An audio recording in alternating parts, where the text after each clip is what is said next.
At exactly 4:52 in the afternoon, I heard an engine rev so loudly it rattled my kitchen windows and made me spill iced tea all over the counter. I rushed to the front door, flung it open, and witnessed the white Mercedes from our neighborhood's HOA president blazing straight across my lawn. That sight alone was enough to make my blood boil. The woman behind the wheel, a certain Deborah Cartwright, had the nerve to wave at me as if she owned the place.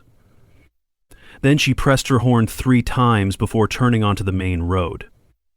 With that sound echoing in my ears, I knew my once peaceful suburban dream was about to unravel in the most unexpected way possible.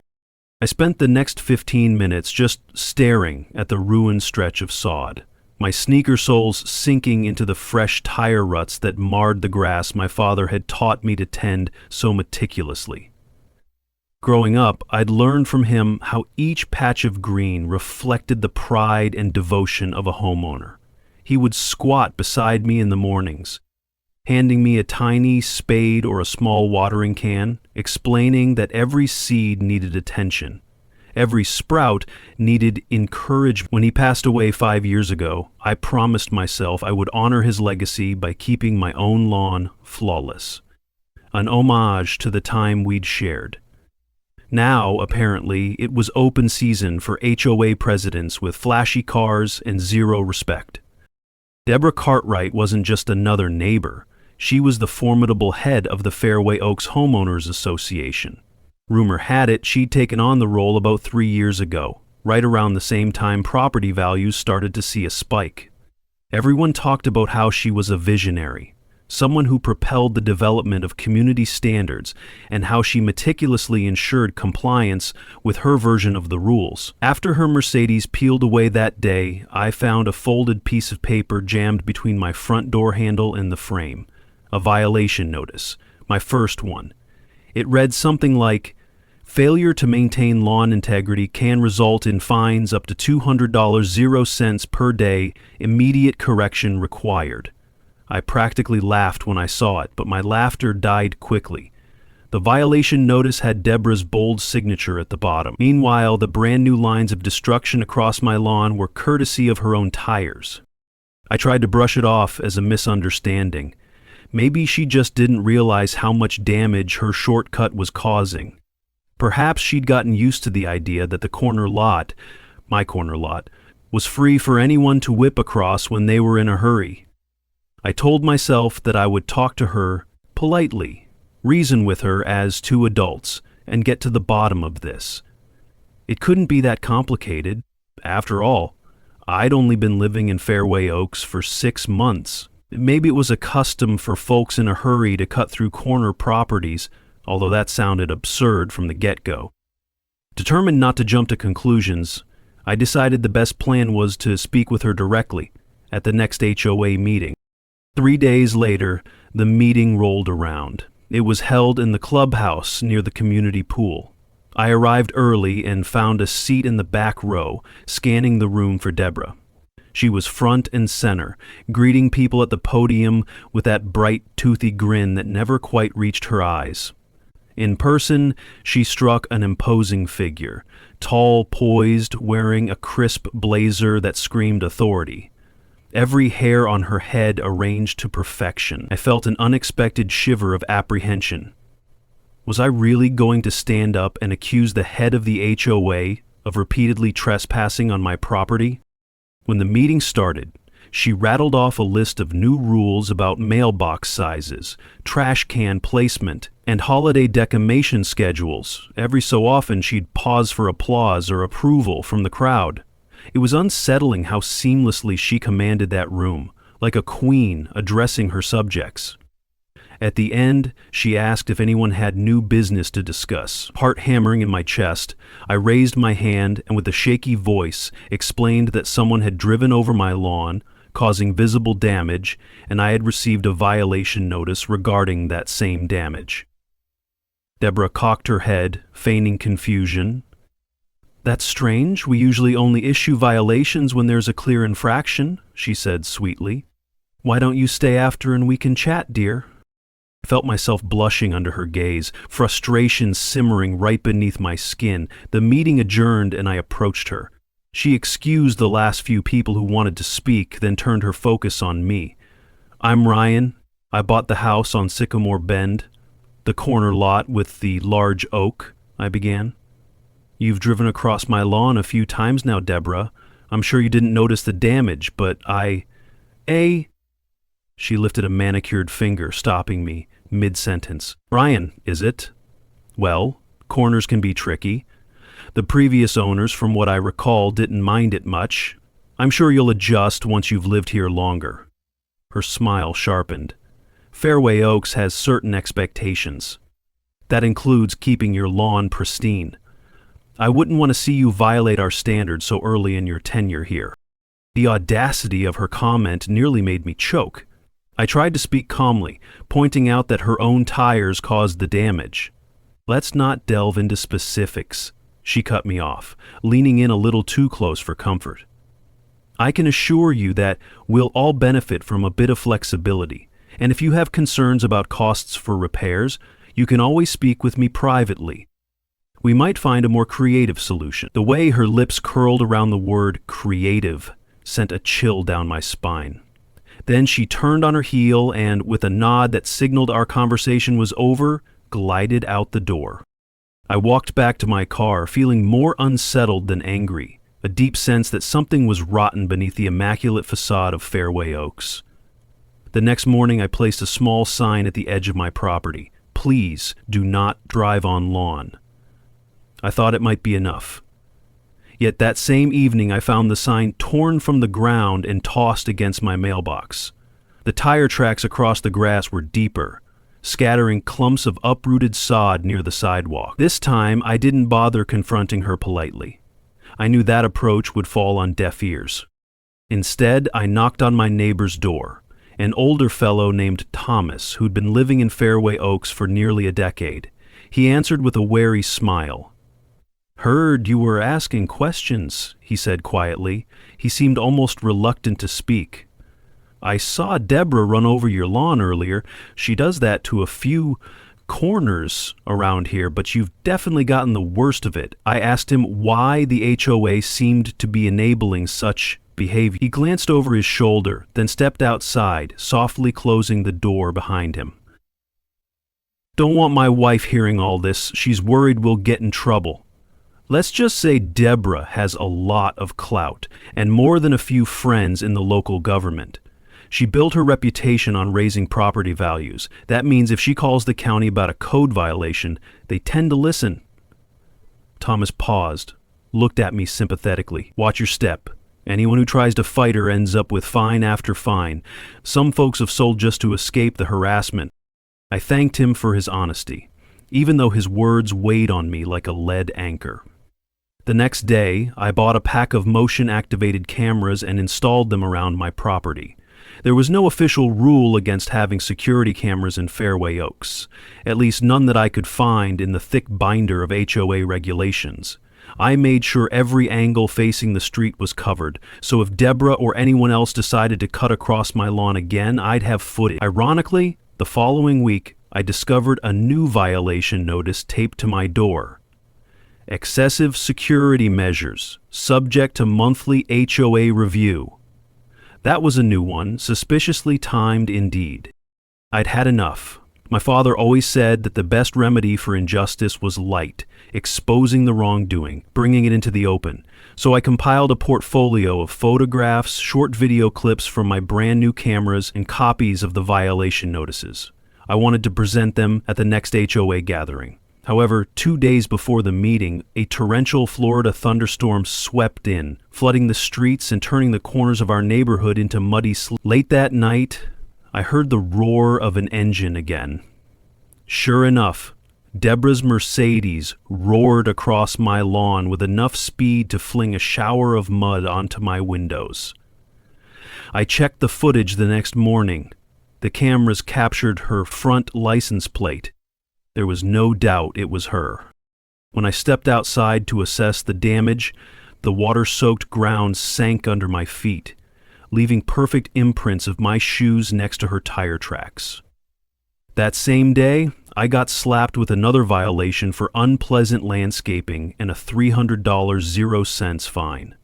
I appealed by email immediately, attaching the footage, photos, and time-stamped evidence.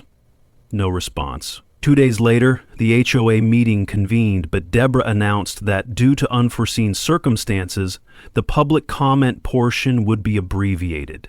She breezed through the agenda with practiced efficiency. I didn't get a chance to speak a single word before she adjourned and disappeared. Feeling the noose tighten, I decided to escalate. If Deborah was using the HOA as a personal tool, perhaps there was a local official who might listen. I spoke with a clerk at the county building department who told me, off the record, that Deborah had previously worked hand in hand with a real estate developer named Francis Quinn. Quinn's name rang a bell. Local newspapers had covered a few shady deals where unscrupulous HOAs paved the way for forced code compliance, letting Quinn swoop in to buy distressed properties cheaply. It was all rumor, but the clerk hinted that if I dug around, I might see a pattern. That knowledge fueled a new sense of urgency. I wasn't just facing an inconsiderate neighbor. I was up against a well-connected figure who might have an agenda bigger than any of us suspected. Meanwhile, the tire tracks on my lawn weren't disappearing. I went out one afternoon to rake and reseed, only to find a brand new violation letter taped to my mailbox. It read, "Failure to promptly restore lawn to community standards." Anger coursed through me so fiercely that I nearly ripped the letter apart. But I didn't. I took a deep breath, slid the notice into a clear folder with the others, and paused to let logic override my anger. This wasn't just a petty annoyance. Something bigger was at play. My father had always taught me, when a bully won't listen to reason, you have to protect your boundaries, both literally and figuratively. I decided it was time to do exactly that. Part of our HOA rules allowed for decorative landscaping features, provided they matched the aesthetic guidelines. Large rocks, native plants, and small garden statues were all permissible. So I purchased 3 hefty landscaping boulders, each about 2 feet high, and positioned them along the stretch of lawn that Deborah loved to drive across. I spent hours carefully checking property lines, making sure I wasn't obstructing the sidewalk or infringing on any easement. After placing the rocks, I took photos from every angle. I even measured distances to confirm compliance. I was proud of that arrangement. My father would have appreciated the careful detail. For a few days, life was peaceful. No new ruts, no screeching tires. I dared to hope the problem was solved. But on a bright Saturday morning, I heard the clank of metal against stone. Rushing outside, I saw a landscaping crew maneuvering around the boulders. They had Deborah standing there in a sun hat, pointing at my corner. Her voice rang out across the yard. "Yes, these stones are too large and create a safety hazard. I'm authorizing removal on behalf of the HOA." I marched over, furious. One of the workers shrugged apologetically. "She told us it's an HOA directive," he muttered. "We're just doing our job." Deborah shot me a patronizing smile. "Hello again, Ryan," she said in that silky tone. "We're all about safety here, especially with children around. We can't let your misguided attempts at landscaping put anyone at risk, can we?" She had the gall to chuckle as I stood there, fists clenched. I threatened to call the police for trespassing, but by the time an officer arrived, the crew had already pried one boulder loose and were loading it onto their trailer. Deborah was careful not to sign any paperwork admitting wrongdoing. She simply insisted she was helping me rectify a violation. The officer looked genuinely uncomfortable, mumbled something about civil dispute, and left. Without legal grounds for immediate action, I had to watch the rest of my decorative boulders being hauled off. It was humiliating. I felt powerless, outraged at the blatant injustice, but I still had no smoking gun to link her actions to any illegal activity. All I had was video footage of them removing the rocks and the worthless violation notices piling up in my home office. Determined to fight back in a different way, I started digging into public records. It didn't take me long to find that Deborah was, indeed, affiliated with Quinn's development company in various ways, at least on paper. Her name appeared on a handful of building permits. Quinn's name appeared on property transactions that just happened to be in neighborhoods where Deborah served on or chaired the HOA board. It was a pattern. I just needed enough evidence to prove it. Every evening I pored over property records, mortgage filings, and local news articles, cross-referencing addresses that had mysteriously sold below market value after a wave of HOA complaints. My father would have been proud of my perseverance, though I suspected he would also remind me to keep my sense of morality intact. I'd begun entertaining thoughts that were foreign to me, like how to cause Deborah some real trouble on my lawn. One afternoon, I got a call from a man named Ellis Carter. He introduced himself as a journalist for the local paper, the Palmetto Times. He'd heard rumors that a resident in Fairway Oaks was embroiled in suspicious HOA disputes and might have a story to share.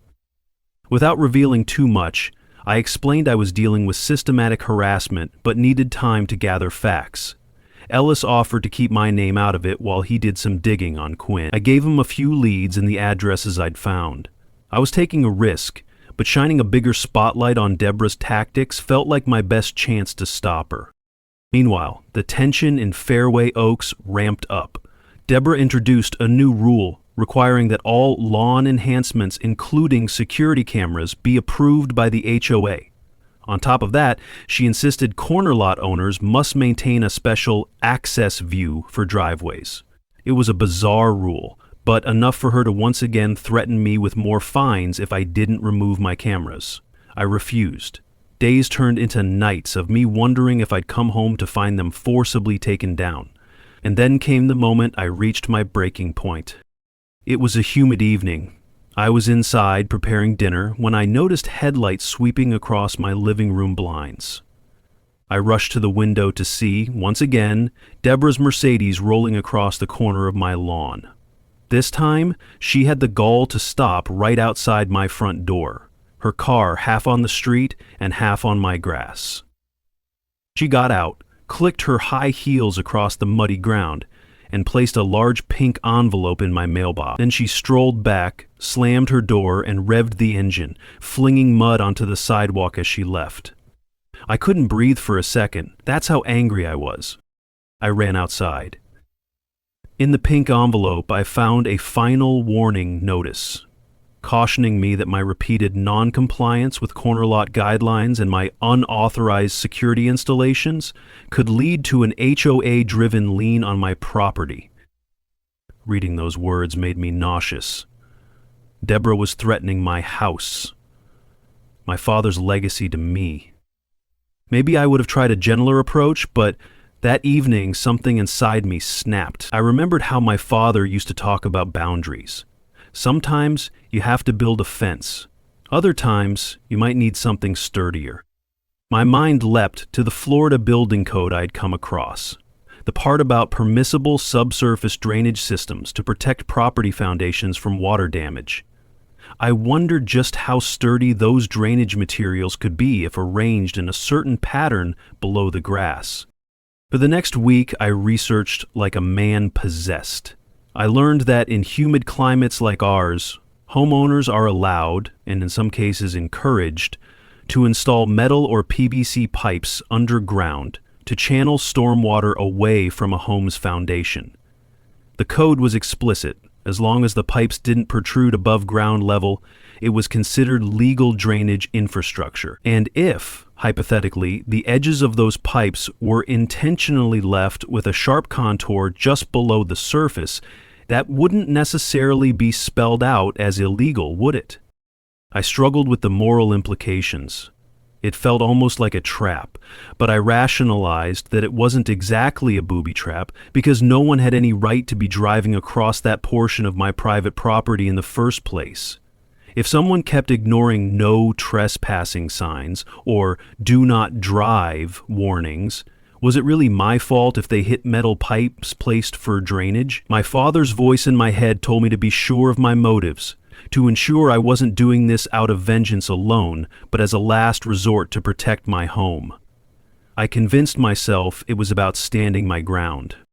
So I hired a small contracting crew, recommended by a friend outside the neighborhood. I told him I had foundation concerns and needed a subsurface system installed near the corner of my property. They dug a network of shallow trenches, laid down corrosion-resistant metal tubing, and attached angled brackets that would direct water into a deeper drainage channel.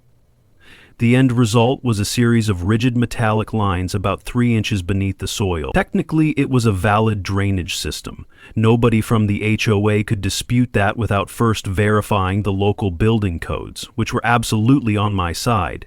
To ensure compliance, I kept every permit and inspection form in order, double-checking that everything matched county regulations.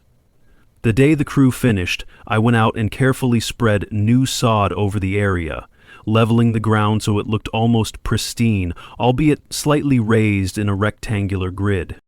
The next time Deborah drove by, she slowed down as though sensing something had changed. Maybe she noticed the freshly laid sod or suspected I was up to something, but that day she didn't cross my lawn. I waited anxiously, uncertain if my drastic measure would even be tested. For a solid week, nothing happened.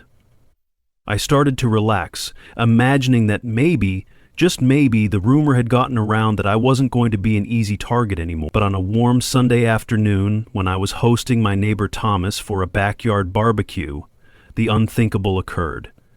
Through my kitchen window, I caught sight of Deborah's Mercedes bounding over the corner of my property. Perhaps she was in a rush. Perhaps she simply wanted to show me she could still do whatever she pleased.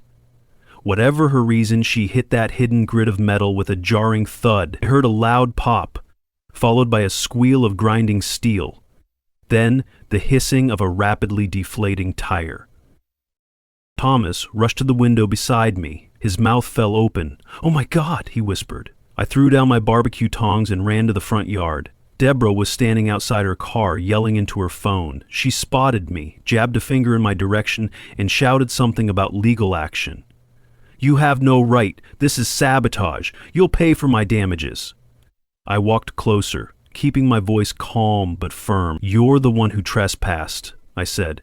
"Those drainage pipes are entirely within my rights and permitted by code. You were warned multiple times not to drive across my property." Her face blanched. "Warned? You think this is over?" She ranted for several minutes, until a tow truck arrived, ironically blocking part of the road while hauling her car. The driver shot me an empathetic glance. He'd probably seen this kind of scenario before in other neighborhoods. Deborah let out a final scoff before leaving in the cab of the tow truck, her Mercedes badly listing on one side. A few neighbors who witnessed the incident whispered their approval, yet I suspected the real storm was coming. True enough, within 2 days I received a summons for a special HOA hearing regarding dangerous landscaping. They claimed my drainage system posed a hazard to the community. I collected all my permits, photos, and county references. Then I prepared to defend myself.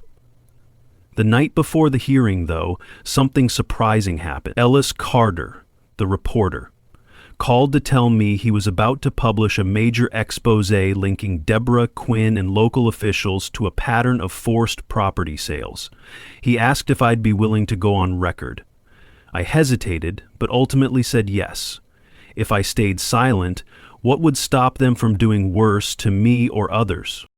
That HOA hearing was a circus. Deborah arrived with a small entourage of loyal board members, plus a private inspector who claimed my drainage system didn't meet the spirit of community guidelines.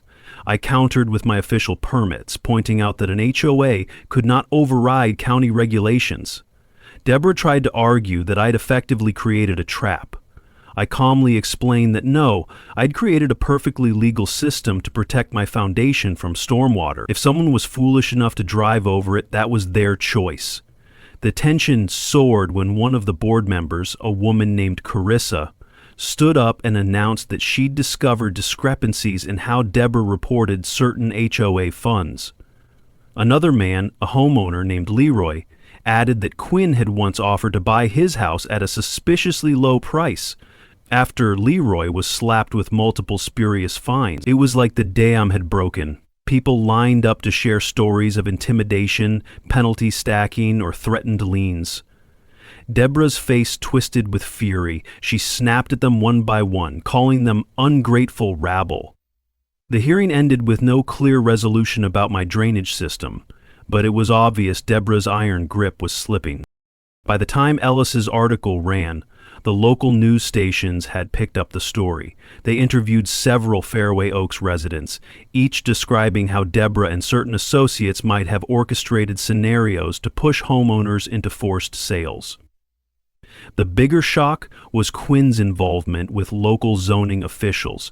Apparently they had authorized rezoning requests that allowed Quinn to swoop in and develop properties under questionable circumstances. Deborah's role was allegedly funneling distressed homeowners in his direction. The public outcry was intense. Investigations were launched. A swirl of rumors indicated that Deborah might face legal consequences for her part. Naturally, her first move was to deny everything and labeled me as the ringleader of a smear campaign. That night, I slept uneasily, half expecting someone to vandalize my property or take more serious action. My father's old baseball bat rested by the front door, a silent testament to my determination not to be bullied again. Sure enough, around 3 a.m, my cameras caught a group of masked individuals sneaking onto my front lawn, carrying what looked like spray cans. The motion sensor lights lit up the yard, startling them. They bolted before they could do much more than scribble the letter K on my driveway. My footage clearly showed they jumped into a dark SUV, presumably to vanish into the labyrinth of suburban streets. Was Deborah behind this? I couldn't prove it, but I suspected she might have associates who would stoop to intimidation. A few days later, a local detective named Corrigan paid me a visit, asking for a statement about the trespassing incidents and the suspicious attempt at vandalism. Corrigan seemed genuinely committed to uncovering the truth. He took my evidence, photos, videos, the stack of violation notices, and asked about any knowledge I had regarding Quinn's deals.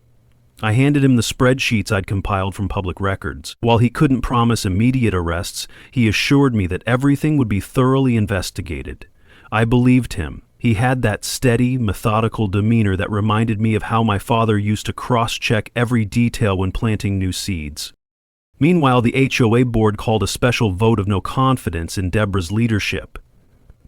Many people who had feared her before were now emboldened by the media coverage. I attended the emergency meeting, which was held on a Saturday morning in the clubhouse. Deborah showed up, flanked by 2 men in suits who looked like lawyers. She tried to argue that she was the victim of a conspiracy, that I was out to destroy the community's standards, and had orchestrated a smear campaign. The crowd, however, had turned against her. When the board members laid out evidence of her signing off on questionable violations, pocketing unauthorized fees, and collaborating with Quinn on side deals, the members voted overwhelmingly to remove her from the presidency. Her lawyers glowered at everyone, scribbling notes, but they couldn't stop the wave of condemnation. Deborah stormed out, proclaiming she would sue each and every one of us. Her threats lost much of their bite after local law enforcement started circling Quinn's operation. Quinn himself suddenly vanished from the public eye. Rumor said he fled to another state, fearing indictment. Deborah remained in her stately house for another month, though her once constant Mercedes sightings diminished. Occasionally I would see her pass by in a different vehicle, presumably trying to maintain a lower profile, but no matter what, she never again cut across my lawn. She likely knew all too well what waited just beneath that thin layer of green.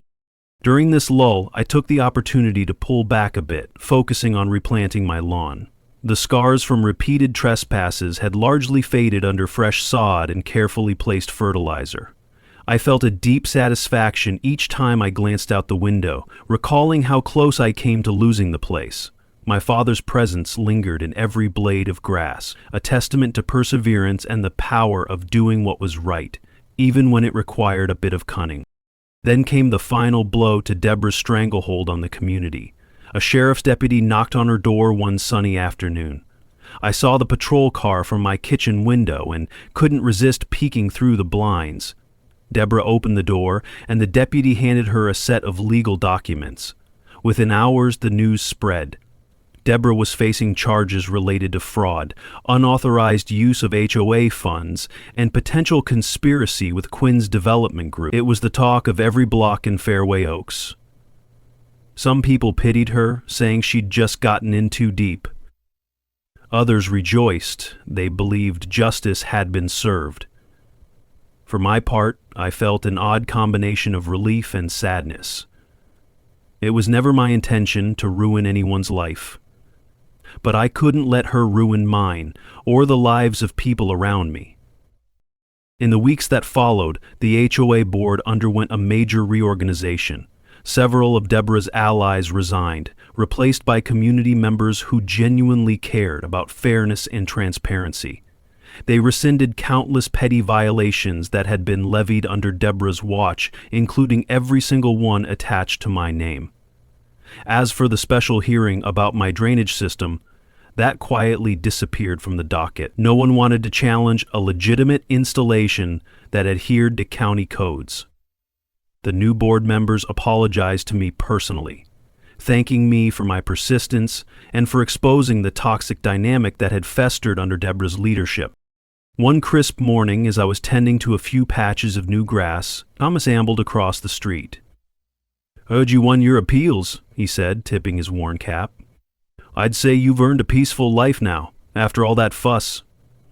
I grinned, wiping sweat from my brow. "Thanks, Thomas. I couldn't have done it without neighbors who quietly fed me information or offered support. You included." Thomas shrugged. "We all do what we can. Let's just hope the next person who takes charge has more sense and less greed." Deborah eventually moved away. I spotted a moving truck at her driveway one afternoon, hauling away furniture and ornate sculptures. She never said goodbye. I doubt she said goodbye to anyone in the neighborhood. Within a month, her house was listed for sale, ironically well below the property value she used to brag about.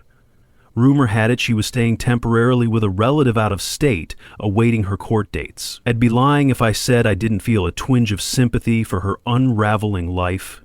But then I remembered the pink envelope threatening to put a lien on my house, and the compassion slipped away.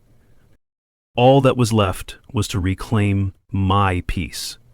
The grass on my corner lot thrived, thanks in part to the improved drainage. No more tire tracks. Sometimes in the early morning, when the dew still glistened, I would walk along the perimeter with a coffee cup in hand, recalling those first moments of shock and disbelief. My father's voice echoed in my head, reminding me that every living thing is worth protecting if it's nurtured with love. And indeed, that lawn had become a symbol of my refusal to be bullied by the powerful or corrupt. A few weeks later, I hosted a small get-together for neighbors who'd supported me.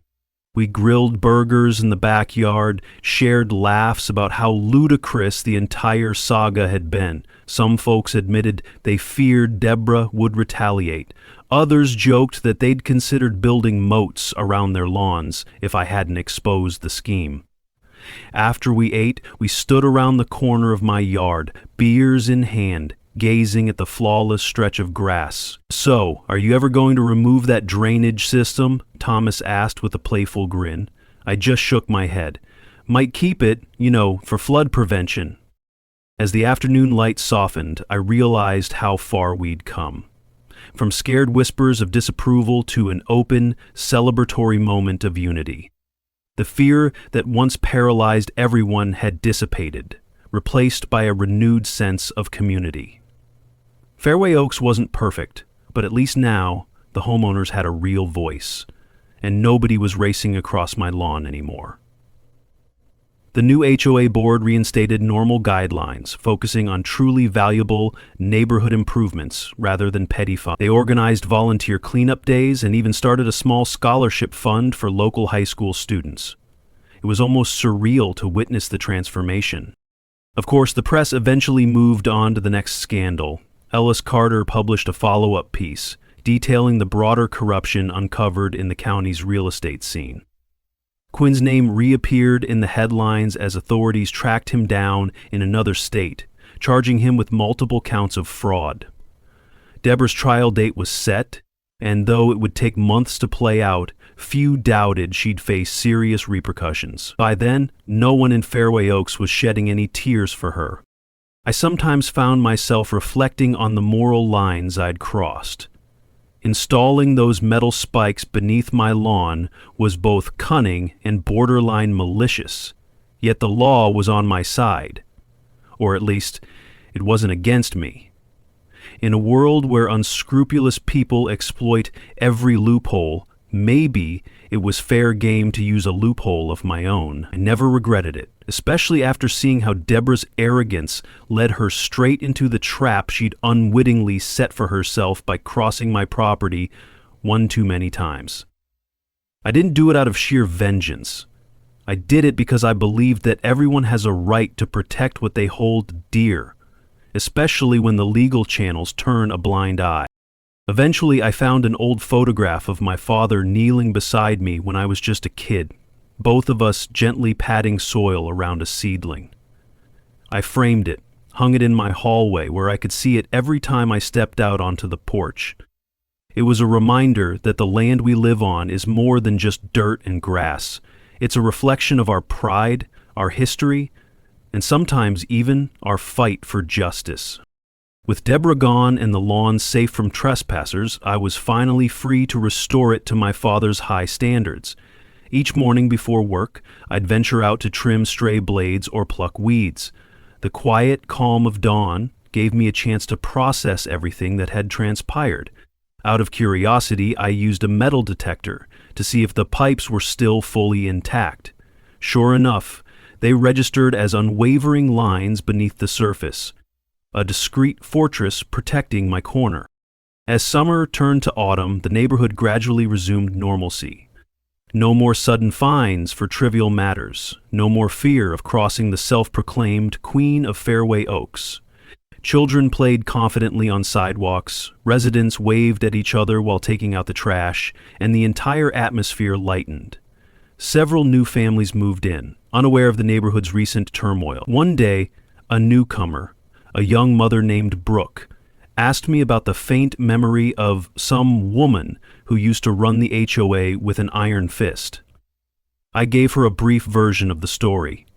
She laughed nervously, not quite believing that anyone could wreak such havoc in a small suburban enclave. That was fine by me. The last thing I wanted was to revisit that drama in full detail. Occasionally, I heard gossip that Deborah might try to appeal her charges, or that Quinn could attempt to come back under a different corporate alias. But the local community had grown more vigilant. People were comparing notes, talking openly about any suspicious behavior, refusing to let another tyrant manipulate them so easily. In a way, Deborah's downfall served as a cautionary tale that knitted us closer together. I focused on my own life too. My job had taken a back seat during those stressful months.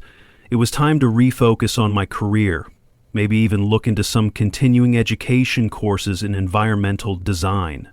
An interest sparked by all that research into drainage systems. On a whim, I wrote a short op-ed for the Palmetto Times about the importance of mindful land usage in flood-prone areas, emphasizing how unscrupulous property deals can damage entire communities. Ellis published it with only minor edits. The feedback I received was surprisingly positive. Neighbors even asked me for advice on how to improve their own yard's drainage. Perhaps, ironically, Deborah had pushed me into discovering a new passion. And now and then, I still wrestled with the idea that maybe I'd stooped to her level by installing those metal spikes.